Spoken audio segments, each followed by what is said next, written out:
안녕하세요. 네, 형법 3년간 판례 정리 세 번째 시간입니다. 하여튼 우리가 이제 판례를 공부할 때 기본적인 원칙을 이제 첫 시간에 말씀드렸습니다. 일단 사실관계를 정확하게 파악을 해야 됩니다. 어떤 사건이 있었는가 이걸 알아야 되는 거죠. 그 다음에 이제 그에 대한 그 쟁점이 뭐냐. 이게 대법원까지 왔다는 소리는 이제 뭔가 문제가 되는 게 있었다는 거죠. 쟁점이 뭔가를 좀 파악하려고 노력을 좀 하셔야 되고요. 근데 그 쟁점에 대해서 대법원이 이제 어떠한 결론을 내렸느냐. 그 결론을 또 기억을 하셔야 됩니다. 또 결론을 내리는 데는 이유가 있었겠죠. 그래서 그 이유, 논거, 이것을 이제 요지에서 찾아서 여기서도 언더라인을 좀 하셔야 됩니다. 마치 사실관계, 쟁점, 또 결론, 또 이유 내지 논거, 이런 관점에서 판례를 정리하셔야 된다는 것을 다시 한번 좀 강조를 좀 드리겠습니다. 근데 우리가 이제 판례를 보다 보면요, 사실관계가 굉장히 길고 또 복잡한 판례들이 있죠. 사실 그런 판례들은 객관식 문제로는 출제될 가능성이 그다지 크지는 않습니다. 그래서 그럴 때는 그냥 여러분께서 뭐 칠판에 뭐 그림이나 이런 걸 활용해서 대충 그런 사건이었구나 그건 파악하시고 요지 중심으로 정리를 하시면 됩니다. 다른 부분도 마찬가지죠. 사실관계 파악이 잘 됐다면 여러분께서 나름대로 이제 개인적으로 정리할 때는 요지를 중심으로 정리를 하셔야 됩니다. 이런 출제자들이 그 객관식 문제 지문을 만들 때는 대개 요지를 중심으로 만들기 때문입니다. 그래서 사실관계를 정확하게 파악했다면 그 다음부터는 요지를 이제 반복해서 보는 것이 중요하다는 것을 이제 설명드리겠습니다. 자, 이제 오늘 우리가 재단죄를 비롯해서 이제 중요한 부분을 이제 맞춰야 되는데 이제 횡령죄부터 볼 차례죠. 그래서 횡령죄, 배임죄, 여러분들이 좀 부담스러워하는 죄이면 틀림이 없는데 구조는 아주 간단합니다. 그리고 구조만 잘 파악을 하시면 어떻게 보면 외울 필요도 없는 부분이 횡령죄, 배임죄입니다. 복잡한 구조를 가진 범죄가 절대로 아니에요. 아주 단순한 구조를 가진 범죄이기 때문에 그 구조를 파악하는 것이 중요한데 그 점을 일단 설명을 좀 드리고 판례를 보기로 하겠습니다. 이 횡령죄하고 배임죄는 본질이 같은 범죄입니다. 자, 무엇을 본질로 합니까? 배신성을 본질로 합니다. 배신설. 그래서 배신설이 통조 판례 입장인데 또 횡령죄와 배임죄는 조문이 같아요. 355조가 적용된다는 점에서 같습니다. 또 법정형도 동일합니다. 다만 항이 다를 뿐이죠. 그래서 횡령죄는 355조 1항이 규정하고 있고 배임죄는 2항이 규정하고 있어요. 그래서 본질이 같고 조문도 같고 법정도 동일하고 다만 이제 항이 다를 뿐인데 그 왜 다르냐? 일단 이것부터 생각해 보기로 하겠습니다. 여기 이제 을이라는 사람이 있고 갑이라는 사람이 있습니다. 근데 을이 이제 돈이 있는데 이 돈을 이제 갑한테 좀 맡깁니다. 그래서 갑아, 요거 좀 잘 좀 보관 좀 해줄래? 하면서 맡깁니다. 이걸 뭐라고 말하죠? 위탁관계라고 말하죠. 자, 위탁을 한다는 겁니다. 그래서 채무를 위탁하는 겁니다. 채무를 위탁하는데 그게 뭐 100만 원이었다고 가정해 보겠습니다. 자, 을이 갑한테 이 100만 원을 맡겼다는 소리는 갑을 믿었다는 소리죠. 우리가 못 믿은 사람한테는 100원도 못 맡겨요. 그렇죠? 근데 믿었으니까 맡겼다는 겁니다. 그래서 갑이 요 100만 원 재물이죠. 이 재물을 이제 보관하게 됐는데 갑이 요 재물을 이제 처분했다는 겁니다. 이때 횡령죄가 될 것이야 말 것이야 문제가 되는데 그건 좀 이따 설명드리기로 하고 그럼 이제 배임 쪽을 보기로 하죠. 의리한 사람이 있습니다. 또 갑이 있습니다. 을이 갑을 믿고 무엇을 맡깁니다. 근데 우선 재물을 맡기는 것이 아니라 어떤 사물을 맡깁니다. 이 사물을 맡기는 것을 위임이라고 말하죠. 그래서 갑이 을의 사물을 처리하게 되는데 이 사물을 처리할 때 이제 어떤 행동을 했는데 역시 그것이 배임이 될 것이냐 말 것이냐 문제가 되는 겁니다. 이때 갑의 행동이 횡령 또는 배임이 될 가능성이 있는데 일단 횡령죄와 배임죄는 어떻게 구분합니까? 객체를 가지고 구분합니다. 자, 횡령죄는 재물죄이지만 배임죄는 이득죄죠. 그래서 재물을 객체했다면 횡령죄가 되는 것이고 재물이 아니라 재란상 이익을 객체했다면 배임죄 쪽으로 가게 되는 겁니다. 그래서 특정된 재물에 대한 위탁관계가 인정된다면 그 원칙적으로 횡령이 문제가 되는 것이고 재물이 특정되어 있지 않고 어떤 사무가 위임됐다고 볼 수 있다면 그건 배임죄 쪽으로 가게 되는 겁니다. 일단 그게 기본적인 구별 기준이에요. 그래서 특정된 재물에 대한 위탁관계가 인정된다면 횡령이 문제가 되는 것이고 재물은 특정되지 않고 어떤 이제 포괄적이면서 또 때로는 구체적인 사무 처리가 위임됐다고 볼 수 있다면 그때 배임적인 문제가 되는 겁니다. 자, 그래서 객체를 가지고 횡령이냐 배임이냐를 구별해야 되고요. 자, 두 번째, 이러한 행동이 횡령죄나 배임죄가 될 것이냐 말 것이냐 아주 간단합니다. 자, 갑이 이 보관을 하는 재물을 또 갑이 처리한 사물을 누구의 이익을 위해서 했느냐를 보시면 됩니다. 자, 보세요. 갑이 재물을 처분했는데 을의 이익을 위한 것이었습니다. 자, 횡령이 될까요? 안 되죠. 왜 안 되죠? 을을 배신한 건 아니기 때문이죠. 자, 을의 이익을 위해서 이 재물을 처분했는데 이게 어떻게 을을 배신한 것이 되겠습니까? 그래서 을의 이익을 위해서 이 돈을 썼다면 배신성 자체가 인정될 수 없기 때문에 횡령죄 성립할 수 없게 됩니다. 자, 그러나 이 갑이 자기의 이익이나 또는 제3자의 이익을 위해서 이 돈을 처분했다면 을을 배신한 거죠. 그렇죠? 을을 위해서 써야 될 돈인데 자기를 위해서 썼다. 을을 배신한 것이고 또는 제3자를 위해서 썼다. 역시 을을 배신한 거죠. 그럼 횡령죄가 되는 겁니다. 자, 그래서 횡령이냐 아니냐, 여러분께서는 이 위탁자가 누군가를 파악하시고 또 보관자가 누군가를 파악하신 다음에 이 보관자가 누구의 이익을 위해서 그 재물을 처분했는가, 이걸 보면 아주 간단하게 결론이 나오게 되는 거예요. 무슨 복잡한 구조가 있습니까? 아주 단순한 구조를 가지고 있어요. 그렇죠? 또 배임도 마찬가지입니다. 갑이 사물을 처리했는데 누구의 이익을 위해서 사물을 처리했는가를 보시면 되는 겁니다. 자, 갑이 을의 이익을 위해서 사물을 처리했다. 을을 배신하는 건 없죠. 그럼 배임죄 성립할 수 없게 됩니다. 근데 위임받은 사물을 자기의 이익을 위해서 처리했거나 또는 제3자의 이익을 위해서 처리했다면 을을 배신한 거죠. 이때는 배임죄가 성립하게 된다는 겁니다. 이런 구조입니다. 배신했느냐 안 했느냐. 뭐가 어려워요? 배신한 말이 그렇게 어려운 말입니까? 그렇지 않다는 거죠. 그래서 여러분께서 판례를 정리할 때, 횡령죄, 배임죄라는 판례를 정리할 때는 일단 두 가지를 분명하게 표시를 해놔야 됩니다. 누구냐? 을이에요. 을. 즉, 횡령죄에서는 위탁자가 되겠죠. 또 배임죄에서는 여기서 위임자가 되겠죠. 이게 누군가를 표시해야 됩니다. 근데 이런 것이 명확하게 부각이 안 되는 경우가 상당히 많습니다. 예를 들면 A 주식회사 대표이사 갑은 이렇게 사례가 나와버리죠. 쭉 읽어보면 안 돼요. 여기서 위탁자 내지 위임자 누굽니까? A 주식회사입니다. 그렇죠? 그 다음에 그 보관자 내지 사무 처리자 누굽니까? 대표이사 갑이 되는 거죠. 그래서 A 주식회사가 갑을 믿고 대표이사 시켜준 거죠. 그렇죠? 그러면서 이제 재물을 위탁하기도 하고, 때로는 사무 처리를 위임하기도 하는 겁니다. 그래서 여러분들은 나름대로 한번 기호를 정해 보세요. 그래서 횡령죄에서 위탁자, 또는 배임죄에서 위임자, 네모를 한번 표시해 보세요. 그래서 이 위탁자 내지 위임자가 주식회사처럼 법인인 경우도 있을 것이고, 때로는 자연인인 경우도 있겠죠. 네모를 표시해 보시고, 그다음 횡령죄에서 이 보관자, 또는 이제 사무처리자, 이렇게 동그라미를 한번 표시해 보세요. 이렇게 해놓고, 그 다음에, 갑이라는 사람이, 이 위탁자나 위임자를 배신했는가, 배신하지 않았는가, 이걸 살펴보세요. 근데 횡령죄나 배임죄가 굉장히 어렵게 느껴지는 이유가 뭐냐? 민법적이면서 상법적인 내용들로 막 이렇게 수식이 되어 있기 때문입니다. 무슨 가장납입이 나오고 전환사채가 나오고 그다음에 저당권이 나오고 담보물권이 나오고 이 자체가 우리한테 좀 낯선 개념들이니까 그냥 당황하게 됩니다. 그냥 이제 뇌가 생각을 더 이상 안 하려고 그러고 난 몰라. 나 어려운 거야. 이렇게 돼버리는 거죠. 그러니까 어렵게 느껴지는 겁니다. 근데 그런 거 다 컷치세요.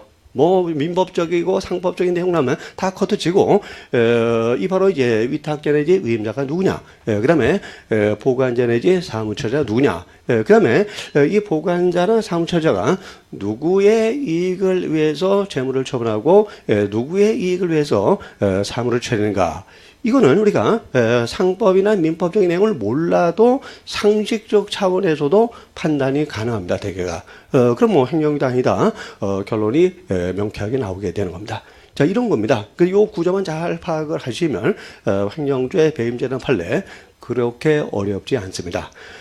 물론 이제 사안 가운데는 애매한 경우가 있죠. 그렇죠? 이렇게 볼 수 있고 저렇게 볼 수 있고. 자, 배신을 했나 안 했나 이렇게 애매한 경우도 물론 있어요. 자, 그럴 때 이제 판례가 이제 어떤 결론을 내렸느냐를 꼭 기억할 필요가 있겠죠. 그러나 대개의 경우는 명쾌합니다. 배신했는가 안 했는가 명쾌하기 때문에 하여튼 요 구조를 머릿속에서 잘 정리하시고 내용을 보시면 별로 어려운 부분은 아닙니다. 그럼 횡령해제 첫 번째 판례부터 보기로 하겠습니다. 1번 판례입니다. 전원합체 판결이에요. 그럼 뭐가 어떻게 바뀌었는가를 정확하게 알아야만 되겠죠. A 주식회사 대표이사인 갑은 A 회사가 B 회사에 지입하여 B 회사가 등록 명의자인 차량 4대와 A 회사 소유의 차량 2대를 보관하다가 이 차량들을 사실상 처분하였고 이런 이 차량들을 구입하여 취득하였다. 자, 보관하다가 처분했어요. 차량을 보관하다가 처분했어요. 이렇게 횡령이 될 것이야 말 것이야 문제가 되는데 여기서는 횡령죄의 주체가 문제가 됩니다. 횡령죄 주체는 타인의 재물을 보관한 사람이죠. 자, 보관자입니다. 보관자. 근데 이 보관의 의미를 이제 어떻게 해석할 것이냐에 대해서 판례가 좀 바뀐 겁니다. 자, 어떻게 바뀌었는가? 그 점을 이해할 필요가 있는데, 이 보관이 뭐냐에 대해서, 판례는 일단 동산과 부동산을 나눕니다. 그래서, 부동산의 경우에는 뭐 누가 보관자가 되고 그럼 보관이 뭐냐? 점유가 아니라는 겁니다. 자, 우리가 보통 보관은 점유라고 해석하는데 그래서 보관자가 횡령죄 주체가 되는 건데 부동산에서 횡령죄 주체는 점유자가 아니라는 겁니다. 판례는 점유자가 아니고 그 부동산을 유효하게 처분할 수 있는 권능을 가진 사람이다라는 게 우리 판례의 태도입니다. 그래서 보관자는 유효하게 처분할 수 있는 권능을 가진 사람을 말하는 겁니다. 그래서 부동산의 보관은 유효하게 처분할 수 있는 권능이다. 이렇게 보는 것이 판례의 태도입니다. 점유가 아니라고 분명히 말하고 있어요. 근데 동산의 경우는 또 둘로 나눠서 보는 것이 판례의 종전 태도였습니다. 자, 일반적인 동산이 있죠. 예를 들어서 무슨 카메라, 컴퓨터, 일반적인 동산이 있는데, 그렇지 않고, 등록이 가능한 동산이 있습니다. 예를 들어 자동차 같은 게 대표적인 예죠. 자동차, 중기, 건설기 같은 것은 동산이면 틀림이 없습니다만 이건 등록이 가능한 동산들이죠. 여기서 자동차는 자동차 등록 원부에 등록하게 되는 것이고 중기는 중기 등록 원부에 소유관계를 등록하도록 되어 있다는 겁니다. 그래서 등록이 가능한 동산이에요. 그래서 판례가 종전 판례는 일반 동산의 경우에는 누가 보관자가 되냐? 점유자라는 겁니다. 그래서 일반 동산의 경우는 점유자가 보관자가 된다는 건데, 근데 자동차처럼 등록이 가능한 동산의 경우는 종전 판례가 부동산과 동일하게 취급했습니다. 그래서 이건 점유가 아니라 유효하게 처분할 수 있는 권능을 가진 자가 이 자동차에 대해서 보관자가 된다는 것이 종전 판례의 태도였습니다. 그럼 자동차를 유효하게 처분할 수 있는 사람은 누구일까요? 등록 명의자겠죠. 그래서 종전의 판례는 자동차에 대한 횡령죄의 주체는 점유자가 아니라고 봤습니다. 점유자가 아니고 등록 명의자라고 봤어요. 종전의 판례입니다. 등록 명의자. 이렇게 종전 판례 입장에서 바라본다면 여기서 대표이사 갑이라는 사람은 이 자동차의 등록 명의자가 아니에요. 등록 명의자가 아닙니다. 그래서 종전 판례에 따르면 등록 명의자가 아니고 따라서 유효하게 처분할 수 있는 권능이 없기 때문에 보관자가 아니고 보관자가 아니라면 아무리 처분해도 횡령죄는 구성요건 해당성이 없게 된다는 겁니다.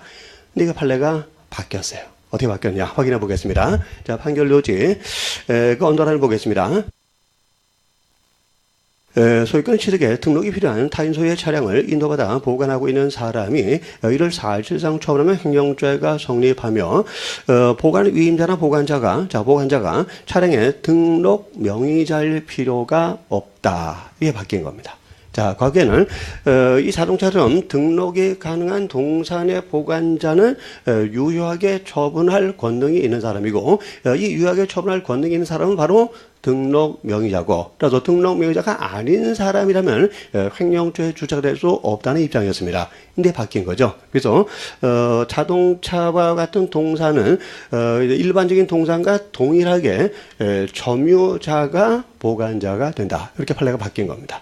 반드시 등록 명의자일 필요가 없다는 거죠. 그래서 이 대표이사 갑자는 자동차의 소유자로서 등록이 되어 있지 않은 사람도 사실상 점유하고 있는 사람이었다면 보관자가 되고, 그 함부로 처분하면 횡령죄가 된다. 이렇게 바뀐 겁니다. 그래서 동산의 경우에는 일반적인 동산인지 등록이 가능한 자동차인지가 통일된 거죠. 그냥 점유를 말한다. 이렇게 통일된 겁니다. 근데 부동산은 여전히 유효하게 처분할 수 있는 권능을 가진 사람이 보관자가 된다는 것이 판례의 태도입니다. 그렇게 판례가 바뀌었다는 거 기억을 해 두시기 바랍니다. 자, 이해가 되셨죠? 그럼 하여튼 요지에서 그 언더라인, 고딕, 이런 부분을 중심으로 반복적으로 정리하시고 암기를 하시면 됩니다. 다음에 이제 2번 판례를 보겠습니다.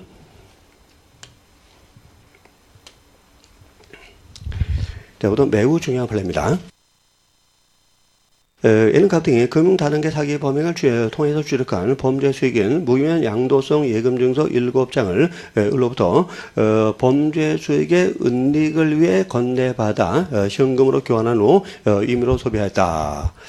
자, 요 양도성 예금 증서를 이제 A가 이제 을로부터 점유이전을 받았는데, 자, 왜 점유이전을 받았냐? 범죄 수익을 은닉할 목적으로 교부받았다는 겁니다.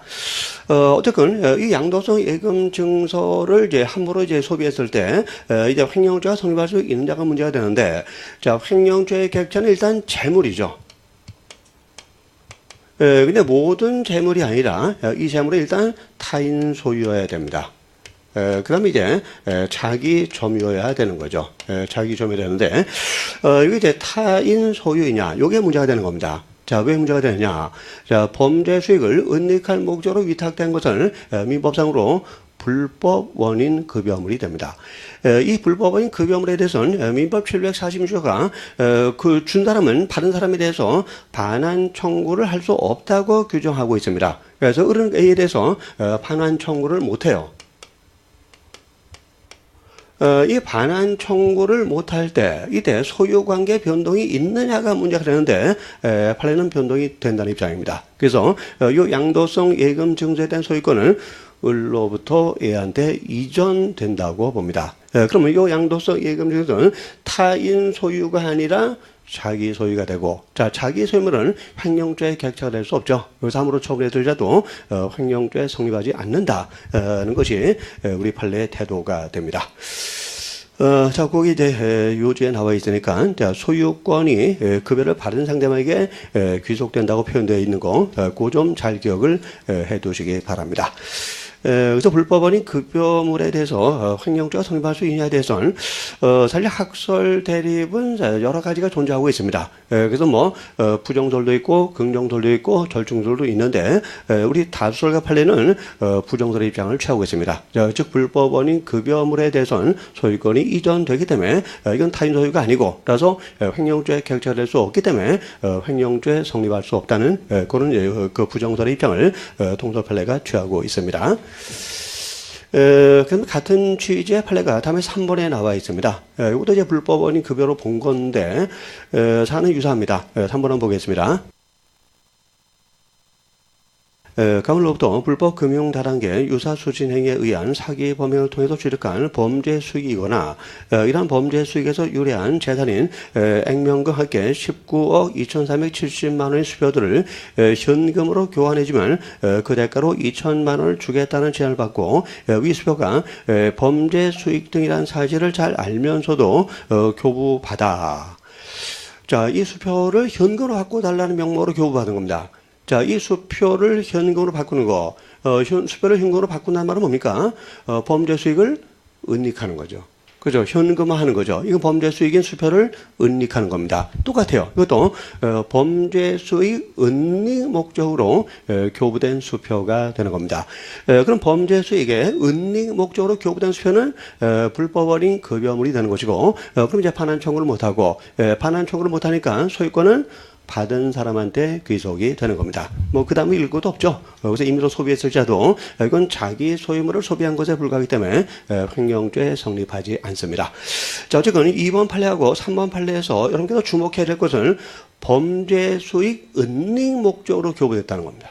범죄 수익 은닉 목적으로 교부됐다는 게 바로 중요한 키워드입니다. 그래서 범죄 수익을 은닉할 목적으로 교부된 것은 불법어린 급여물이 되고, 이건 타인 소유가 안 된다는 게 판례의 태도입니다. 자, 근데 이런 2번, 3번 판례와 3번 판례와 구별해야 될 판례가 또 있는데, 바로 4번 판례입니다. 자, 이거 혼동하면 큰일 납니다. 자, 4번은 어떤 사건인가 보겠습니다. 비농사 A는 갑이 해외 투자처인 을회사에 투자하고자 하는 자로부터 사기 및 유사 수진행위의 규제에 관한 법률 위반 범행으로 모집한 투자금을 A에게 송금하면, 자, 비농사 A에게 송금하면 A가 이를 갑이 지향하는 외국 한거래 회사를 통해서 을회사에 전달하고, 비농사로서 그 전달 과정에서 부수되는 자문 업무를 수행하는 것을 내용으로 하는 에스코로 및 자문 계약을 체결한 후 계약에 따라 갑으로부터 50억 원을 송금받아 보관하던 중 20억여 원을 임의로 소비했다. 이 20억 원을, 자, 물론 이제 그 전에 그 50억 원을 불법원인 급여로 본다면 어떻게 됩니까? 그건 자기 소유가 되는 거죠. 자기 소유가 되니까 처분해도 횡령죄 성립할 수 없게 되는데, 자, 요 사안의 경우는 이 돈이 불법원인 급여물이 아니다라고 판례가 판단했습니다. 자, 목적이 좀 달라요. 2번과 3번의 경우는 돈을 왜 준 겁니까? 은닉할 목적으로. 그렇죠. 범죄 수익을 은닉할 목적으로 준 겁니다. 근데 4번의 경우는 변호사한테 그 50억을 송금한 것은 이 돈을 숨겨달라고 준 게 아니었어요. 자, 이 돈을 은닉해달라고 준 것이 아니었고, 이 돈과 관련된 법률 문제에 대한 자문을 좀 해달라고 해서 돈을 보낸 것이었다는 겁니다. 그래서 판례는 이 돈의 조성 과정에서 어느 정도 불법 원인이 있긴 하지만 이 돈의 교부 자체는 불법 원인 급여로 볼 수는 없다라고 판시했습니다. 그래서 자문 업무 수행 과정에서 급여된 돈일 뿐이기 때문에 범죄 수익에 은닉을 목적으로 했다고 볼 수는 없다는 겁니다. 그래서 이것은 불법어린 급여물이 아니고, 불법어린 급여물이 아니라면 소유권은 이전 안 됩니다. 그럼 타인 소유가 되는 것이고, 이 변호사는 타인 소유 자기 보관물을 처분했기 때문에 횡령죄가 성립하게 된다는 겁니다. 자, 요 사안, 다른 사안하고 혼동하지 않도록 주의를 하시기 바랍니다. 그럼 4번을 다른 판례하고 구별하기 위한 가장 중요한 키워드는 뭘까요? 거기 뭐 자문 업무겠죠. 또는 뭐 에스크로 뭐 이런 거겠죠. 에스크로 자문 계약. 그렇게 기억하시면 될 겁니다. 그래서 이런 자문 계약을 위해서 송금된 돈이지 범죄 수익을 은닉할 목적으로 송금된 돈은 아니었다는 겁니다. 그래서 불법 원인 급여물은 아니다라고 해서 이 변호사에게 횡령죄 성립을 인정했던 사안입니다. 자, 그래서 앞에 2번, 3번하고 4번, 요 구별이 중요합니다. 요 혼동해버리면 큰일 납니다. 그러니까, 앞에 판례하고, 그 4번 판례, 그 차이점을 정확하게 기억을 해 두시기 바랍니다. 자, 그 다음은 이제 5번 판례인데, 요거 그냥 읽어보시면 되는 판례입니다. 그렇게 뭐 중요하지 않아요. 그래서 사실관계하고 그냥 결론만 기억하시면 별 문제는 없습니다. 요건 생략하고요. 그럼 이제 6번 판례를 보기로 하죠. 요것도 이제 전원 합의체 판결이기 때문에 대단히 중요한 판례겠죠. 6번 판례. 뭐 이미 여러 번 출제가 된 거긴 합니다만 그래도 그 쟁점과 판례가 어떻게 변경되는가를 정확하게 알 필요가 있습니다. 자, 6번을 보겠습니다.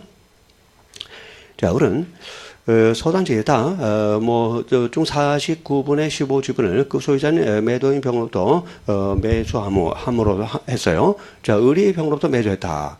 자, 이 말은 뭐냐면 을과 병 사이에 매매 계약이 체결되었다는 것을 말합니다. 그래서 을이 병으로부터 매수했으니까 을과 병 사이에 매매 계약이 체결됐다는 것을 말합니다. 그렇다면 이제 을은 매도인이고 병은 매도인인데 그럼 병은 이 부동산을 을에게 이전 등기를 해줘야 되는 게 맞겠죠. 근데 그렇지 않았다는 겁니다. 그 다음 보겠습니다. 그래서 매도인 병으로부터 매수한 후 을과 갑이 맺은 명의시탁 약정에 따라 자, 제3자가 등장하죠. 갑이 등장합니다. 그래서 을과 갑 사이에 명시탁 약정이 행해집니다. 자, 그러니까 을이 갑보고 뭐라 그럽니까? 내가 이 부동산을 샀는데 네 이름으로 등기 좀 하자. 이름 좀 빌려줘. 이렇게 한 거죠. 그렇죠? 내가 샀는데 내 이름은 등기하지 할 수 없는 사정이 존재하니까 네 이름 좀 빌려줘. 네 이름으로 등기하자. 이렇게 한 거죠. 이게 바로 명시탁 약정입니다. 그러니까 명시탁을 어렵게 생각하지 마세요. 명의, 이름 아닙니까? 이름을 빌려주는 약정, 뭐 이름을 빌리는 약정, 이것이 바로 명시탁 약정이 되는 겁니다. 그래서 을이 샀음에도 불구하고 을의 이름으로 등기하지 않고 갑의 이름으로 등기하려고 했고, 그래서 갑으로부터 이름을 빌려야 되는 거죠. 이 바로 명의신탁 약정이 되는 겁니다. 그래서 갑이 맺은 명시탁 약정에 따라 매도인 병으로부터 바로 명의수탁자인 갑에게 중간 생략의 소유권 이전 등기를 마쳤는데, 자, 원래대로 한다면 병이 을한테 이전 등기를 해주고 그 다음에 을이 갑한테 이전 등기를 해줘야 할 겁니다. 근데 뭘 생략했습니까? 을에게로 이전 등기를 생략했죠. 그래서 이런 경우를 중간 생략 등기형 명의신탁이라고 말하고요. 근데 학자는 삼작은 명시탁이다 이렇게 부르기도 합니다. 그래서 중간 생략 등기형 명시탁, 또는 삼작은 명시탁 그렇게 기억하세요. 이제 그 갑은 이 부동산을 임의로 처분하였다. 자, 갑이 이름만 빌려줬을 뿐입니다. 이건 갑의 거 아닙니다. 갑이 그러면 등기부상으로만 갑의 이름으로 되어 있을 뿐이지 갑이 산 부동산이 아닌데 등기부상 자기 이름으로 되어 있다는 걸 이용해서 함부로 처분했다는 겁니다. 이제 판례가 이제 바뀌었는데 과거에는 갑에게 신탁자 을에 대한 횡령죄가 된다는 것이 종전 판례의 태도였습니다. 근데 신탁자 을에 대한 횡령죄가 성립할 수 없다. 이렇게 판례가 바뀐 거예요. 그래서 횡령죄가 성립한다 해서 성립하지 않는다는 것으로 바뀌었습니다. 뭐 그 결론을 일단 결론을 기억하는 것이 가장 중요하고요. 그다음에 요지에서 출제자가 중요한 부분을 이제 약간 변형해서 출제해야 할 가능성이 있습니다. 뭐냐? 요 이전 등기하고 명시탁이 유효이냐 무효이냐. 자, 요 표현을 여러분께서 잘 체크를 해 두셔야 됩니다. 자, 우선 부동산 실명법은 원칙적으로 이 명의신탁 약정을 무효로 하고 있습니다. 그래서 우리 대법원도 을과 갑 사이의 명의신탁 약정을 무효로 봤습니다. 무효. 이거 기억하셔야 돼요. 요제로 나와 있죠. 그 101페이지 제일 마지막 줄 보시면, 그 명의신탁 약정은 무효다. 이렇게 되죠. 그러니까 출제자가 조금 야비하게, 무효를 슬쩍 유효. 이렇게 바꿀 수 있다는 거죠. 그런 거 조심을 하셔야 됩니다. 두 번째, 병이 갑 앞으로 중간 생략에 소유권 이전 등기를 했는데, 자, 요 이전 등기도 무효다라는 것이 판례의 태도입니다. 이게 아주 중요하죠. 자, 이전 등기가 무효라는 것은 무엇을 말합니까? 소유권은 갑에게 이전되지 않았다는 겁니다. 그럼 소유권은 여전히 병이 보유한다는 거죠. 병이 소유자가 되는 겁니다. 소유자. 그럼 갑이 처분했을 때 갑한테 횡령죄가 성립하지 않는 이유가 뭐냐? 자, 우선 갑이 횡령죄가 성립하기 위해서는 을의 재물, 자, 신탁자의 재물을 보관한 자라야 됩니다. 자, 을의 재물을 보관한 자라야만 을에 대한 횡령죄가 성립할 수 있는 겁니다. 근데 이게 을의 재물입니까? 아니란 거죠. 자, 이전 등기는 무효니까 이 재물은 제 재물에 대한 소유권은 병이 갖는 거지 을이 갖는 것이 아니죠. 신탁자가 갖는 것이 아니라는 겁니다. 그럼 갑은 을 소유의 재물을 보관하는 자가 아니죠. 그럼 뭡니까? 횡령죄의 주체가 될 수 없다는 겁니다. 여기서 횡령죄 성립할 수 없다는 것으로 판례가 변경된 겁니다. 혹시 뭐 병에 대한 횡령죄는 안 될까요? 그것도 안 됩니다. 왜냐하면 병과 갑 사이는 위탁 관계라는 것이 존재하지 않기 때문입니다. 그렇죠? 그래서 어떤 신탁자, 을에 대한 횡령죄가 성립할 수 없다고 했는데 그 이유는 이 부동산의 소유권은 을이 갖는 것이 아니라 병이 갖는 것이고 그럼 이제 갑은 을 소유의 재물, 신탁자 소유의 재물을 보관한 자가 안 되기 때문입니다. 그래서 함부로 처분해도 횡령죄가 성립할 수 없다는 것이 변경된 판례의 태도입니다. 자, 그렇게 정리하시면 됩니다. 그래서 명시탁 약정이 유효냐 무효냐 하는 부분 좀 체크해 두시고요. 또 이전 등기가 유효냐 무효냐 하는 부분 체크해 두시고 그 다음에 왜 횡령죄 성립을 부정하게 됐는가 그것도 요지를 통해서 잘 정리하시기 바랍니다. 자, 다음에 이제 7번입니다. 이건 뭐 리베이트 사건이다. 그렇게 기억하시면 될 겁니다. 리베이트 사건. 감 X대학교의 설립자로서 실질적으로 교비 사용 등 학교 운영 전반을 총괄한 지위에 있었는데 그 X대학교가 나오고요. 또 교비란 돈이 나오고요. 갑이라는 사람은 어떤 사람이죠? 그 교비를 보관하는 사람이 되는 거죠. 그렇죠? 그럼 그 교비를 누구의 이익을 위해서 썼는가를 보시면 되는 겁니다. 그럼 횡령이다 아니다 아주 간단하게 결론이 나오게 됩니다.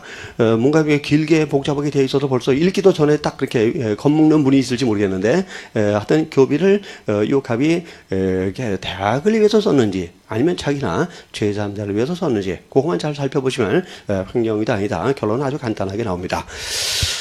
네, 가면 이 A 주식회사 대표이사 B와 X학교의 조용관 및 체육관 공사 계약을 체결하면서 조용관 공사는 실제 공사 대금보다 평당 60만 원, 체육관 공사는 실제 공사 대금보다 평당 50만 원을 부풀려 합계 600억 원 상당으로 계약을 체결하되 이와 같이 부풀린 공사 대금을 B로부터 되돌려받는 방법으로 되돌려받는 거, 이게 보통 리베이트라고 말하죠. 방법으로 X대학교 교비를 빼돌리기로 약정하고 A 주식회사에 위 공사를 수주하도록 한 후 갑이 엄상 부과 중이던 X대학교 교비에서 공사대금 명목으로 총 594억 원 상당을 지급하고 B로부터 과다 지급한 공사대금 총 합계 59억 원 상당을 돌려받았다.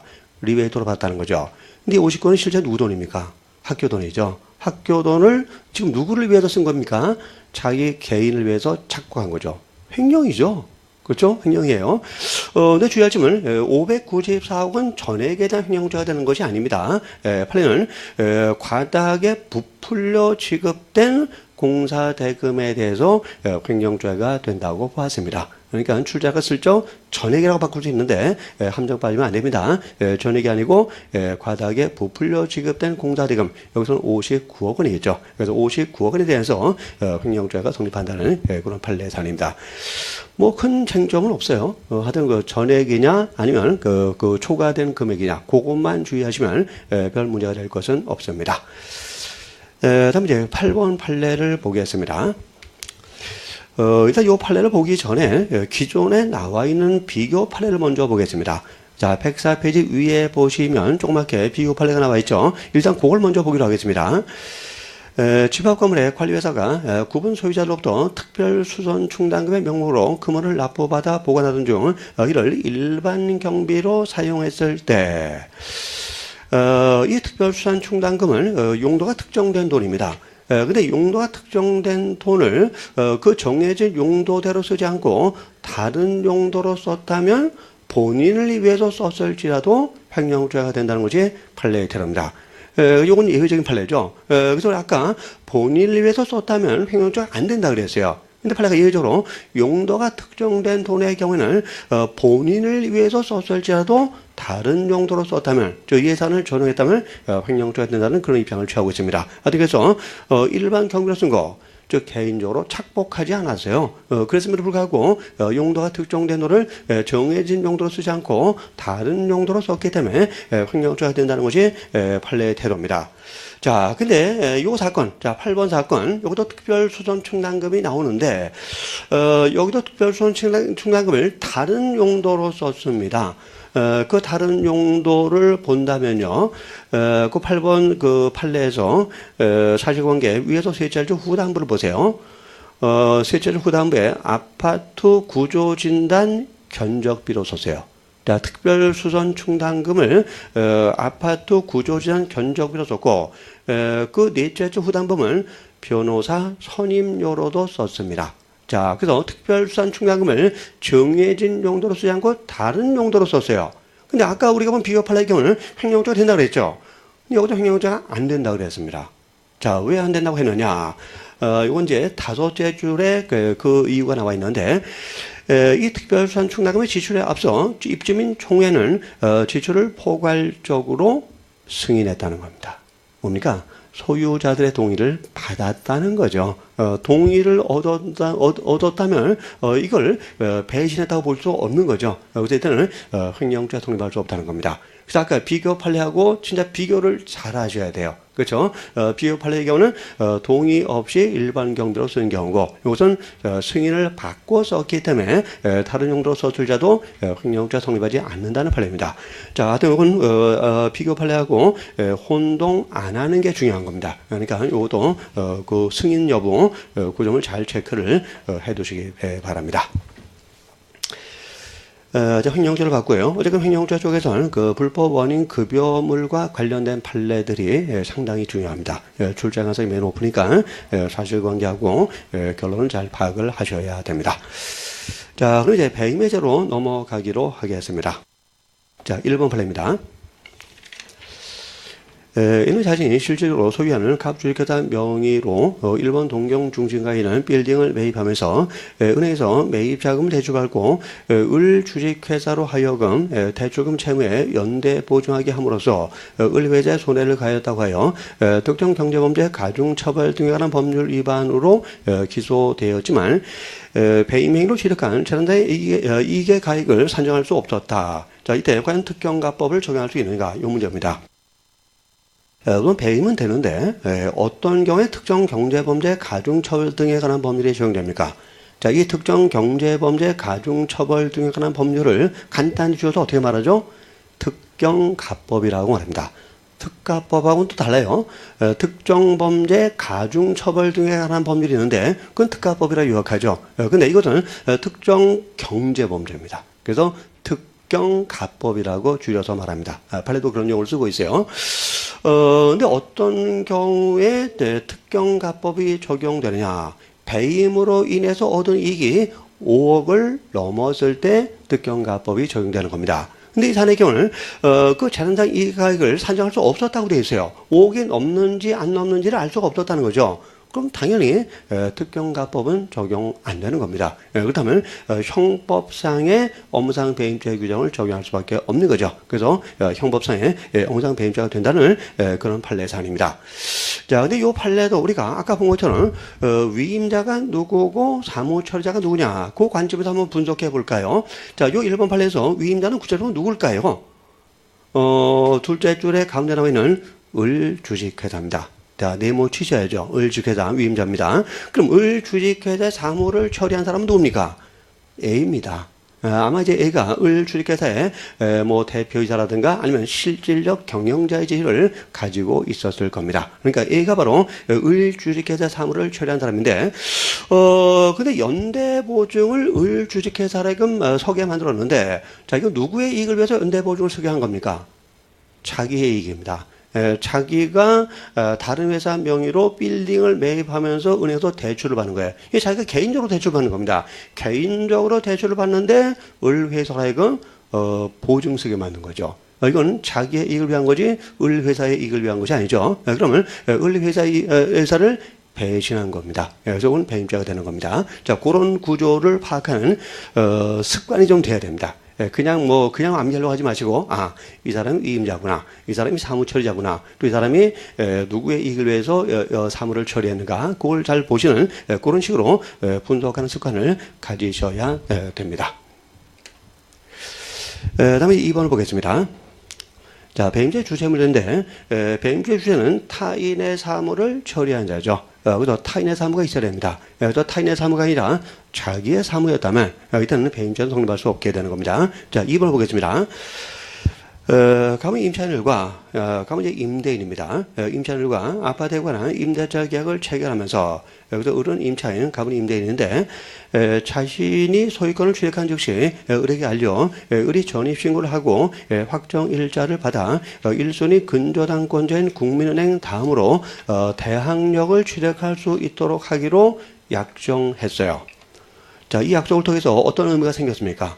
자기가 소유권을 취득하면 그것을 고지해야 된다는 의무가 생긴 겁니다. 자, 그럼 이 고지 의무를 타인의 사무로 본다면은 배임자가 될 수 있겠는데, 근데 자기의 사무로 본다면 이건 배임자가 또 안 되는 거죠. 그렇죠? 그 문제입니다. 다음 보시면 그 을에게서 전세금 전액을 수령하고 소유권을 취득했음에도 취득 차지를 고지하지 않고 자, 고지를 해주기로 약정을 했는데 고지하지 않았습니다. 다른 2, 3선이 그다는 걸 설정해 주었다. 어쨌건 소유권 취득에 대한 고지 의무를 부담했는데 이 고지 의무를 타인의 사무로 본다면은 가백에는 배임죄가 성립하는 겁니다. 그러나 자기의 사무로 본다면 뭐가 됩니까? 이건 단순한 민사상의 채무 불이행이 될 뿐입니다. 민법적인 문제일 뿐이지 형법상으로 배임죄가 되는 것은 아니다라는 겁니다. 어쨌든 이 사안도 구별이 쉽지 않은데 판례는 이 소유권 취득 사실을 고지해야 될 의무를 단순한 채권 관계상의 의무라고 봤습니다. 즉 자기의 사무로 본 거죠. 타인의 사무가 아니라고 본 겁니다. 그럼 갑은 을의 사무를 처리하는 자가 아니죠. 배임죄에 주체가 될 수 없다는 겁니다. 그래서 고지하지 않았을지라도 배임죄는 성립하지 않습니다. 민사상 채무 불이행이 될 뿐입니다. 어쨌건 애매하죠. 보는 시각에 따라서 타인의 사무라고도 볼 여지가 있는데 이제 판례가 아니라고 봤다는 거, 그 결론을 기억을 해두셔야 됩니다. 다음 이제 3번 판례입니다. 갑 주식회사의 대표이사 A는 주르륵 읽으면 안 된다고 그랬어요. 일단 위임자가 누굽니까? 갑 주식회사입니다. 네모로 일단 표시해 보세요. 또 이제 사무 처리자가 누굽니까? 대표이사 A겠죠. 그래서 A는 갑 회사 사무를 처리하는 자가 되는 겁니다. 그럼 대표이사가 어떻게 누구의 이익을 위해서 사무를 처리하는가 그것만 확인하면 된다 그랬죠. 그래서 갑 회사의 이익을 위해서 했다면 갑 회사를 배신한 것이 아니기 때문에 배임죄가 안 됩니다. 그러나 자기나 제3자의 이익을 도모했다면 갑 회사를 배신한 거죠. 이때는 또 배임죄가 성립하게 되는데, 자, 그다음 보겠습니다.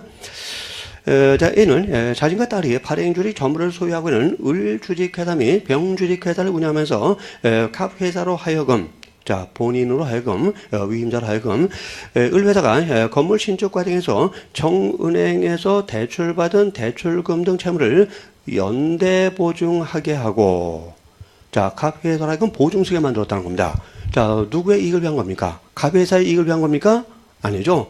자기나 그 병회사를, 그 을회사를 위한 거죠. 이게 바로 배임이 되는 겁니다. 그래서 이건 을회사의 이익을 위해서 갑회사로 하여금 보증을 쓰도록 했는데, 이건 갑회사의 이익을 위한 것이 아니라 을회사나 자기의 개인적 이익을 도모한 거죠. 이게 바로 배임행위입니다. 뭐 다른 거 더 읽어도 없어요. 그래도 읽어보기를 하죠. 연대 보증하게 하고 신축될 건물을 미리 임차하여 임대차 보증을 선지급하는 거. 자, 보증을 미리 줄 필요가 있나요? 그럴 필요 없죠. 약정된 날짜에 주면 되는 건데 그걸 미리 줬다.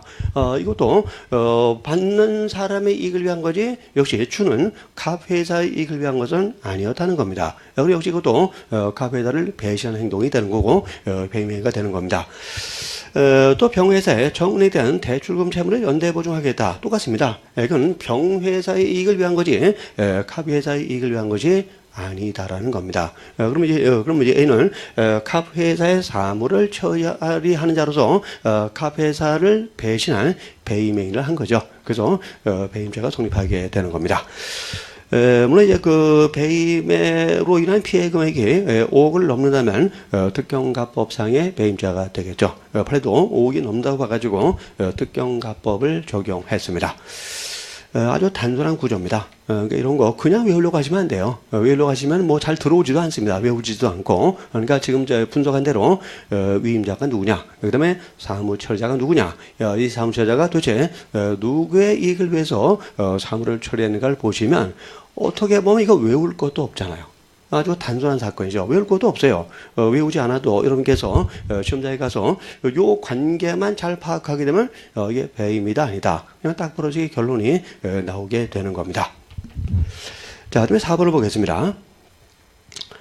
B그룹은 향후 계열 회사들의 공장 신축 등으로 철강제 수요가 증가할 것으로 예상되고, 그 철강제를 많이 사야 됩니다.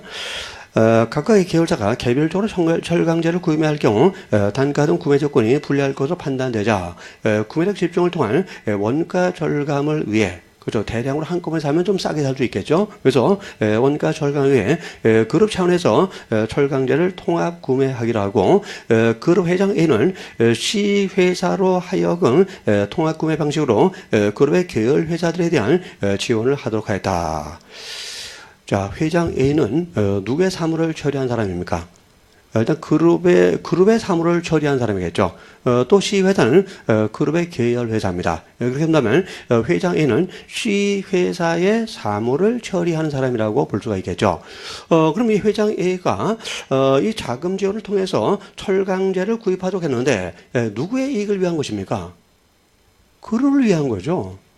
본인을 위한 거죠. 또 그룹에 소속된 C 회사의 이익을 위한 거죠. 아니 싸게 사서 뭐 원료 공급한다는데 이게 뭐가 잘못된 겁니까? 그렇죠? 따라서 이것은 그 그룹이라든가 C 회사를 배신하는 행동이 아니죠.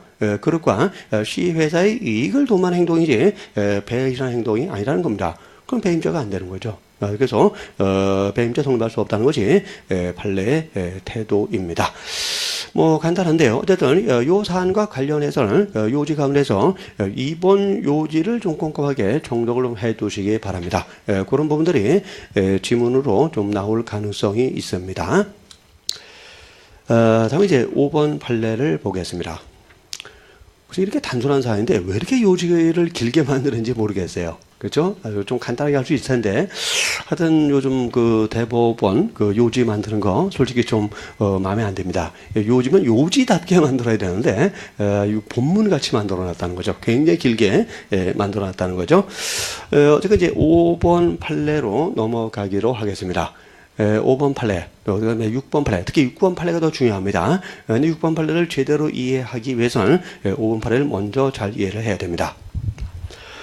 그러면 2010년 3월 20일 A 회사 입사하면서 자 A 회사 네모입니다. 뭡니까? A 회사가 바로 본인이고 위임자가 되는 것이고 갑은 A 회사의 직원이죠. 그럼 뭡니까? 갑은 A 회사의 사무를 처리하는 자가 되는 겁니다. 배임자의 주체가 되는 거예요. 그렇죠? 그래서 그 A 회사 네모, 갑은 동그라미 그렇게 하고 그럼 갑이 그 다음부터 A 회사의 이익을 위해서 했는지 아니면 자기나 제3자 이익을 도모했는지 그걸 잘 보면 배임이다 아니다 결론이 딱 나오게 됩니다. 자, 그 다음 보겠습니다. 자, 입사하면서 본인은 회사의 분명한 승인 없이 회사의 기밀을 어느 누구에게도 누설하지 않을 것이고 회사와의 고용계약이 종료할 경우 즉시 회사의 정보와 재산을 모두 반환하겠다는 내용의 서약서 등을 작성하였으나 이 회사에 승인 없이 개인용 외장하드를 회사 안으로 반입하여 이 사건 영업 파일들을 개인용 외장하드에 저장한 다음 회사 밖으로 가지고 나왔어요. 누설한 거죠. 누설하지 않기로 약속했잖아요. 근데 누설했어요. 이건 회사를 배신한 행동이죠. 자, 여기서 보세요. 그래서 지금 무단 반출했어요. 무단 반출을 했다면 일단 배임자가 된다. 업무상 배임자가 된다는 것이 판례 테러입니다. 여기서 또 하나 기억해야 할 것은 무단 반출을 하면은 이 갑한테 업무상 배임자 성립하는데 기소시키면 됩니다. 판례는 반출 시에 기소가 된다고 했습니다. 그래서 무단 반출의 경우는 이 업무상 배임자는 반출 시에 기소가 된다. 꼭 기억을 하셔야 돼요. 반출 시에 기소가 됩니다. 그 다음 보겠습니다. 그 다음 이제 한편 그 다음부터 보겠습니다. 그러면 2012년 2월 발경 A 회사를 퇴사하면서 이 사건 영업 파일들을 저장한 개인용 외장하드를 A 회사에 반환하거나 폐기하지 않고 퇴사 후에도 계속 보관하고 있었다. 자, 우선 그 요지가 좀 중요한데요. 그 사실관계는 참고로 보시고 요지를 먼저 보겠습니다. 요지를 그래서 1번 요지는 봤죠. 그래서 무단 반출했다면 반출 시에 기소가 된다. 반출 시에 요거 기억하셔야 되고요. 2번 요지를 보겠습니다. 처음부터 보시면 회사 임직원이 영업비밀이나 영업상 주요 자산인 자료를 적법하게 반출하여 자, 요건 이제 두 번째 사안은 적법하게 반출한 겁니다. 자, 적법하게 반출했다면 이건 배임자가 안 되죠. 그죠? 뭐, 적법하게 반출했다는 소리는 뭐, 회사의 승인과 동의를 받았다는 말이겠죠. 따라서 일단은 적법하게 했을 때는, 배임자가 성립하지 않습니다. 근데 그 다음 보시면 중요한 게, 퇴사 시에 그 영업비밀 등을 회사에 반환하거나 폐기할 의무가 있음에도, 경쟁업체에 유출하거나 스스로의 이익을 위해서 유용할 목적으로 이를 반환하거나 폐기하지 아니하였다면, 자, 적법하게 반출했다면 반출만으로는 배임자가 안 됩니다. 근데 퇴사를 할 때는 이 적법하게 반출된 영업비밀을 폐기를 하거나 아니면 회사에 반환해야 될 의무가 있음에도 불구하고 폐기도 안 했고 반환도 하지 않았다. 일단은 이 반환하지 않고 폐기하지 않은 부분에 대해서 배임죄가 된다는 것이 판례 태도입니다. 자, 그러면 이 퇴사 후에 반환하거나 폐기하지 않았을 때 언제 배임죄는 기소가 되느냐? 판례는 퇴사 시에 업무상 배임죄는 기소가 된다는 입장입니다. 퇴사 시에. 그래서 앞에는 반출시고 두 번째는 퇴사시입니다. 그렇죠? 요 기술시가 달라지게 된다는 거, 요거 주의를 하셔야 됩니다. 자, 요걸 그 요지를 잘 파악해 두시고, 요걸 전제로 해서 다음에 6번 판례를 보겠습니다. 자, 6번 판례가 더 중요해요. 6번, 먼저 1번 사실관계입니다. 얘는 2011년 8월경 각 회사에서 퇴사할 당시 이전에 적법하게 반출한 파일을 적법하게 반출했다면 배임자가 성립할 수 없죠. 근데 퇴사를 하면서 반환하거나 폐기하지 않았다. 앞에서 본 사안이죠. 그래서 적법하게 반출을 했는데 퇴사를 할 때는 반환하거나 폐기를 해야 되는데 이 안 했다면 일단은 퇴사 시에 업무상 배임죄가 된다는 것이 이제 판례의 태도입니다. 자, 여기까지 아까 우리가 본 사안이에요. 이때 이제 업무상 배임죄 성립하게 되는 겁니다. 근데 요 판례가 새로운 사실관계가 이제 나온 게 있는데 그게 이제 2번 부분입니다. 보겠습니다. 이후 퇴사한 후입니다. 퇴사한 후 B가 설립한 을회사 입사하여 2012년 8월 24일경 B와 공모하여 위 파일을 사용하여 을회사를 위해서 소스 코드를 만들었다. 우선 1번의 경우는 퇴사 시 업무상 배임죄 성립하고 근데 퇴사한 다음에 그 영업비밀을 이용했다는 겁니다. 그럼 이 부분, 퇴사한 다음에 이 영업비밀을 이용한 부분에 대해서 별도로 업무상 배임죄가 성립할 수 있느냐? 이게 문제가 된 겁니다. 근데 안 된다는 게 판례의 태도입니다. 왜 그럴까요? 퇴사했기 때문에. 퇴사했단 말은 뭡니까? 이 피고인은 더 이상 이 회사의 사무를 처리하는 자가 아닌 것입니다. 그래서 타인의 사무를 처리자가 아닌 거죠. 퇴사했으니까. 그러니까 업무상 배임죄 주체가 될 수 없다는 겁니다. 그래서 퇴사한 다음에 반환하지 않은 또 폐기하지 않은 영업비밀을 이용한 부분은 이건 별도로 배임죄가 되는 것은 아니다라는 것이 요게 이제 새로 나온 부분입니다. 아주 중요한 부분이에요. 그러니까 이 부분이 별도로 배임죄가 되는 것은 아니다는 거. 물론 이제 퇴사하면서 반환하거나 폐기하지 않은 부분에 대해서는 당연히 배임죄가 되는 겁니다. 근데 그 이후에 이 반환하지 않고 폐기하지 않은 영업비밀을 개인적으로 이용했을 때 이건 별도로 배임죄가 안 된다는 겁니다. 그 이유는 이제는 회사 직원이 아니기 때문이죠. 타인의 사무를 처리한 자가 아니기 때문이라는 거. 자, 그 점을 잘 이해를 해 두시기 바랍니다. 자, 매우 중요한 판례입니다. 이것도 어떤 사실관계하고 또 요지 꼼꼼하게 읽어 두시기 바랍니다. 다음 이제 7번 판례를 보겠습니다.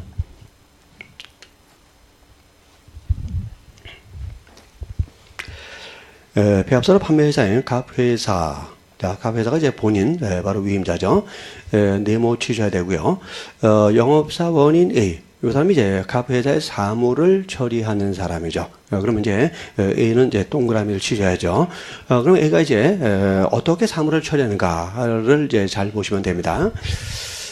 을에게 배합사를 공급하면서 갑회사 내부 결제를 거치지 않고 장려금 등 명목으로 임의로 단가를 조정하거나 대금을 할인해 줬는데, 자, 회사의 동의도 없이 대금을 깎아준 겁니다. 자, 이거 회사한테 이익이 되는 겁니까? 손해가 되는 겁니까? 손해가 되는 거죠. 그렇죠. 뭐 또 대금은 그 회사는 돈을 좀 덜 받게 되는 거죠. 그러니까 당연히 손해가 되는 거죠라고 해서 이제 이 A가 업무상 배임자로 이제 기소가 됐는데 그 다음 내용을 보겠습니다. 대금 할인해 주었는데 A는 장려금을 지급할 권한이나 대금을 할인해 줄 권한이 없으므로 위와 같은 행위는 갑회사에 대해서는 무효였어요. 자, 그래서 할인해 주는 것은 회사에 대해서 무효입니다. 그래서 이제 그 갑회사의 을측을 상대로 하는 물품 대금 소송의 제1심에서 갑회사가 이겼어요. 예를 들면 실제 지급해야 될 대금이 1억이라고 한번 가정해 보겠습니다. 근데 영업사원이 그 1억을 갖다가 5천만 원으로 깎아줬다고 가정해 보겠습니다. 그러니까 회사 측에서 그걸 못 받아들인 거죠. 아니, 우리는 1억 다 받아야 돼. 5천만 원만 받을 수 없어. 하면서 1억에 대해서 대금 청구 소송을 제기해서 회사가 이긴 겁니다. 회사가 이겼다면 회사는 1억을 다 받을 수 있다는 거죠. 근데 회사의 손해가 그럼 있는 겁니까? 없는 거죠. 없는 거예요. 또 그 다음 보세요. 어쨌건 승소를 했는데 의뢰항소로 항소심의 소송이 이제 계속이 됐을 때 근데 1심에서는 갑회사가 이겼는데 의뢰항소로 항소가 됐으니까 항소심에서는 이 결과가 뒤집어질 수도 있죠. 그렇죠. 갑회사가 질 수도 있죠. 그래서 갑회사가 진다면 1억을 다 못 받는다는 손해가 생기는 겁니다. 근데 어쨌건 항소심의 계속 중일 뿐이고 아직 항소심 판결이 나오지는 않았어요. 이럴 때 과연 갑회사한테 지금 손해가 있느냐 이게 문제가 되는 겁니다. 자, 손해가 있어야만 배임자가 되는 것이고 손해가 없다면 배임자는 안 되는 건데 판례는 배임자를 위헌범으로 파악합니다. 위헌범. 그래서 손해는 실해 진짜 손해, 현실적인 손해뿐만 아니라 현실적인 손해가 발생하지 않았을지라도 손해 발생의 위험성만 있다면은 배임자가 된다는 것이 판례에 들어갑니다. 자, 요 사안에서 문제는 뭐냐? 손해 발생의 위험성이 있느냐는 문제입니다. 1심에도 회사가 이겼어요. 근데 항소심으로 옮겨가게 되는데 항소심에서는 질 수도 있죠. 그럼 뭡니까? 손해가 발생할 위험성이 있는데 근데 이 위험은 구체적 위험일까요? 추상적 위험일까요? 요게 요 사안에서 핵심입니다. 자, 1번 요지를 보겠습니다. 자, 그 고딕 부분 처음부터 보겠습니다. 자산상의 손해는 현실적인 손해가 발생하는 경우뿐만 아니라 자산상 실해 발생의 위험을 초래하는 경우도 포함되고 즉 배임자는 위헌범이다라는 겁니다. 이거 기억하셔야 돼요. 그래서 배임자를 침해범으로 보지 않고 우리 판례는 위헌범으로 보고 있는데 문제는 이제 위헌범은 추상적 위헌범과 구체적 위헌범으로 나눠지는데 그럼 배임자가 추상적 위헌범이냐 아니면 구체적 위헌범이냐 이게 이 판례에서 제일 중요한 쟁점이에요. 자, 그 다음 보겠습니다. 그래서 실해 발생에 위험을 초래한 경우도 포함되고 자산상 손해 유무에 대한 판단은 법률적 판단에 의하지 않고 경제적 관점에서 파악해야 된다. 자, 이것도 아주 중요한 부분이죠. 자주 출제가 됩니다. 그래서 법률적으로는 할인해 주는 것이 무효였어요. 그렇죠? 법률적으로는 무효이지만 그러나 경제적 관점에서 손해가 있거나 손해 발생의 위험성이 있다면 배임자가 손해받을 수 있는데 근데 과연 경제적 관점에서 이제 위험성이 있느냐가 문제가 된 겁니다. 그런데 자산상 손해가 발생하였다고 평가할 수 있는 자산상 실해 발생의 위험이란 이 위험이 도대체 어떤 위험이냐가 문제가 되는데 본인에게 손해가 발생할 막연한 위험이 있는 것만은 부족하고 경제적인 관점에서 보아 본인에게 손해가 발생한 것과 같은 정도로 구체적인 위험이 있는 경우를 의미한다. 자, 구체적 위험범이다. 이거죠. 그렇죠? 그래서 추상적 위험만 가지고는 배임죄 성립할 수 없고 구체적 위험, 현실적 위험까지 발생해야만 배임죄가 성립하게 된다는 겁니다. 근데 이 갑회사는 1심에서 이겼지만 항소심에서는 질 가능성이 있어요.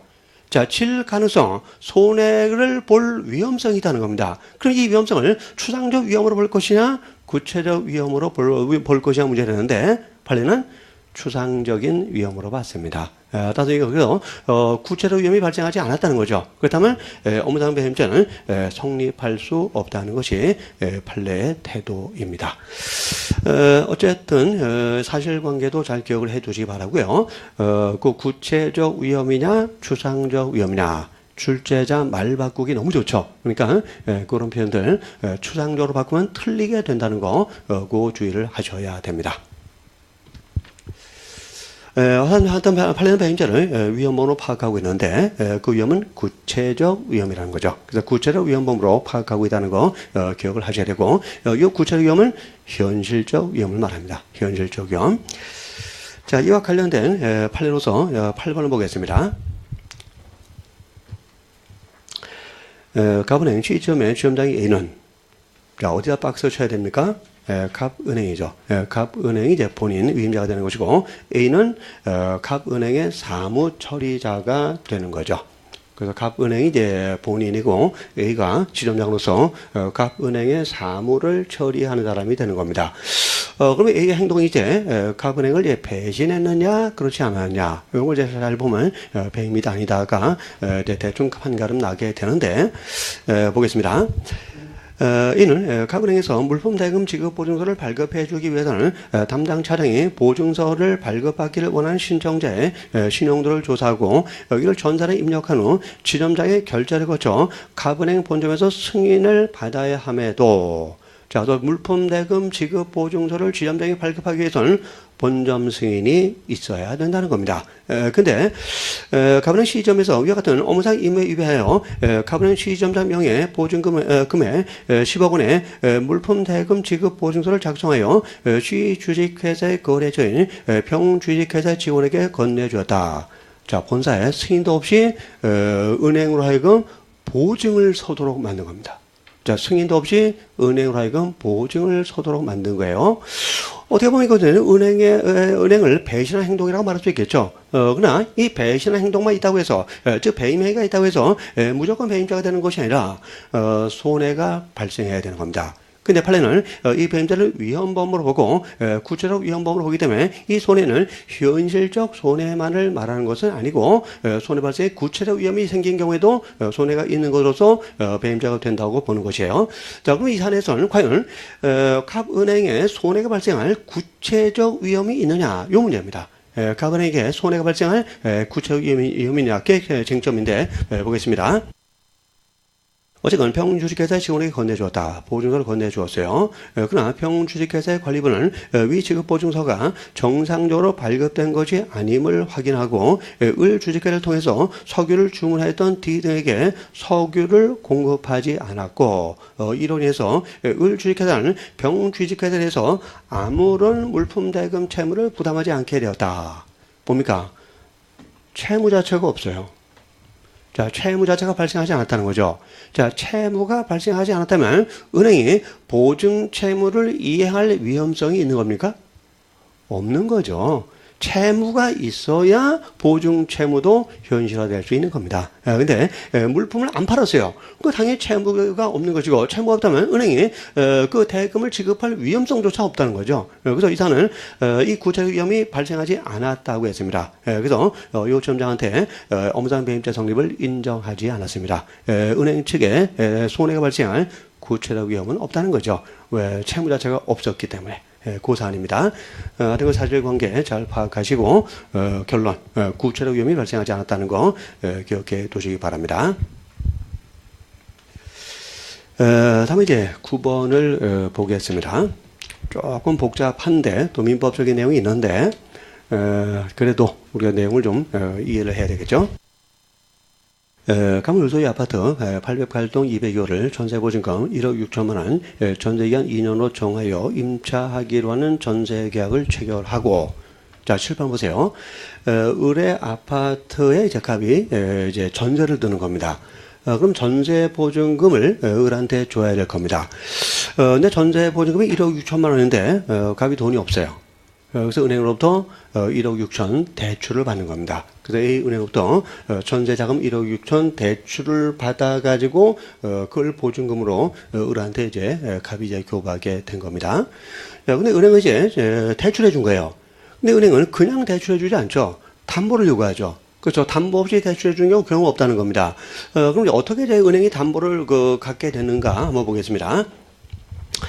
어쨌든 전세계약을 체결하고 그리고 A은행에 전세자금 대출 신청하여 전세보증금 1억 2천만 원의 대출을 받되 그 다음으로 을에 대한 보증금 반환 청구권 전부의 권리질권을 설정하게 되었다. 보세요. 갑은 보증금을 임대인 을한테 주었습니다. 그럼 2년이 지난 다음에 갑은 을로부터 이 전세금 보증금을 반환받을 수 있는 권리가 있는 거죠. 이게 바로 보증금 반환 채권이라는 권리입니다. 그렇죠. 임차인은 전세기간이 끝나면 임대인으로부터 보증금을 반환받을 수 있는 권리를 갖게 되는 건데 이게 바로 보증금 반환 채권이고 이 채권을 은행한테 담보로 제공한 겁니다. 그래서 질권, 뭐 담보권의 일종이죠. 그래서 이 채권을 은행한테 담보로 제공한 거예요. 그래서 1억 2천을 받을 수 있는 권리를 담보로 제공하고 대출을 이제 받았던 것입니다. 그 다음 보겠습니다. 자, 권리질권을 설정하게 되었다.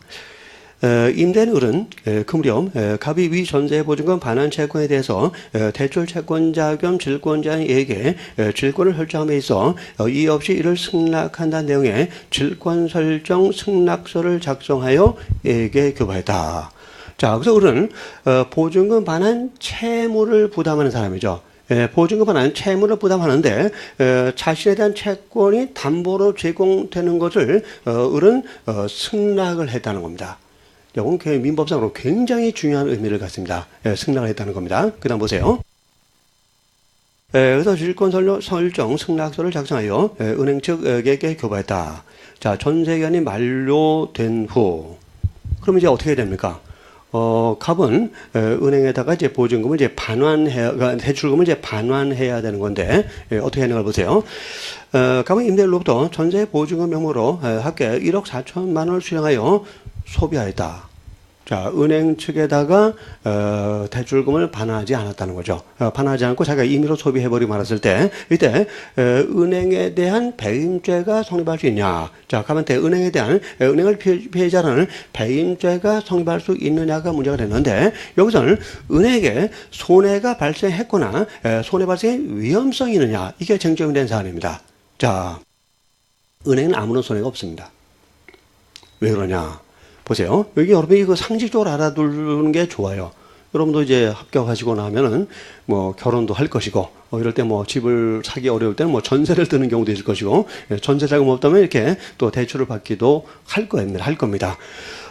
이럴 때, 질권을 설정했고, 질권 설정에 승낙을 받았을 때는, 이때 이제 어떤 효과가 발생하게 되느냐. 뭐 요지를 보면서 보기로 하죠. 자, 요지, 고딕 부분 보겠습니다. 질권 설정자가 최담 채무자에게 질권 설정의 사실을 통지하거나, 최담 채무자, 여기서 말하는 최담 채무자는 여기서, 을을 말하는 겁니다. 임대인 을을 말하는 겁니다. 그래서 통지를 했거나, 을이 승낙을 한 때는, 최담 채무자, 을이 질권자, 바로 담보권자 A은행을 말하는 겁니다. 질권자는 담보권자 A은행을 말하는 거예요. 그래서 을은 A은행의 동의 없이 질권의 목적인 채무를 변제하더라도 이로써 질권자에게 대항할 수 없고, 자, 을은 갑한테 전세보증금을 갚았죠. 그렇죠? 근데 그것을 A은행에 대해서 대항할 수 없다는 겁니다. 그 다음 보시면 질권자 A은행은 여전히 최담 채무자 을에 대해서 직접 채무의 변제를 청구할 수 있다는 겁니다. 자, 을은 갚았어요. 보증금 갚았어요. 그렇지만 그것이 A은행에 대해서는 아무런 효과가 없습니다. A은행은 여전히 을에 대해서 이 질권의 내용대로 돈 달라고 할 수 있는 권리가 있다는 겁니다. 자, 그럼 뭡니까? A는, 이 은행은 여전히 그 채권을 행사할 수 있으니까, 질권을 행사할 수 있으니까 아무런 손해가 없다는 겁니다. 또 손해 발생의 위험성도 없다는 겁니다. 그렇기 때문에 갑에게 배임자가 성립하는 것은 아니다라는 것이 우리 판례의 태도입니다. 그러니까 이런 거 조심해야 될 것 같아요. 그래서 특히 임대인의 입장에서 그냥, 보증금 그냥 임차인 주면 되는구나. 줬다간 2번 보증금을 줘야 됩니다. 뭡니까? 은행이 달라 그러면 은행에다 또 줘야 된다는 그런 위험 부담이 생겨요.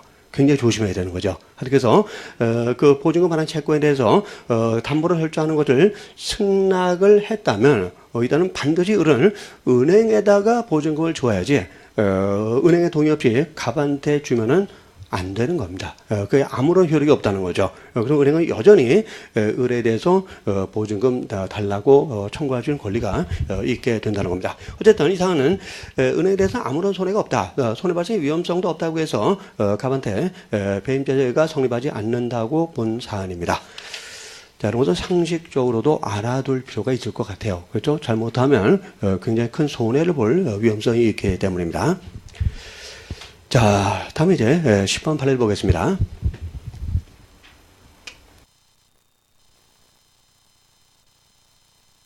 A 회사, 자, 본인입니다. 네모 취재하죠. 실질적인 경자인 갑은, 자, 그러면 A 회사의 사무를 처리한 사람을 갑이 되는 거죠. 그럼 갑이 이제 어떻게 처리하는가를 보겠습니다. 대표이사는 을과 공모해서 병으로부터 자금을 차용하여 전환사채 인수대금을 납입한 후 전환사채가 발행되자 곧바로 인수대금을 인출하여 위 차용채금 채무를 변제하였다. 자, 요 경자 갑의 죄책은 뭐가 되느냐 하는 겁니다. 일단 뭐 전환사채라는 우리가 잘 알지 못하는 용어가 나오니까 금방 또 이렇게 위축이 될 겁니다. 근데 전환은 빼고 사채라고 생각하세요. 사채. 그러니까 A 회사가 이 전환사채를 발행한다는 것은 돈을 A 회사가 빌린다는 겁니다. 그래서 사채를 발행하고 돈을 받는 거죠. 결국 인수대금을 A 회사는 빌리는 겁니다. 그래서 인수대금에 대해서 회사는 채무를 부담하게 되는 겁니다. 근데 어떻게 하는가 보세요. 그 A 회사가 전환사채를 이제 발행하는데, 근데 이 경영자 갑이 인수하려고 하는 겁니다. 근데 갑이 돈이 없어요. 돈이 없는데 어떻게 하느냐?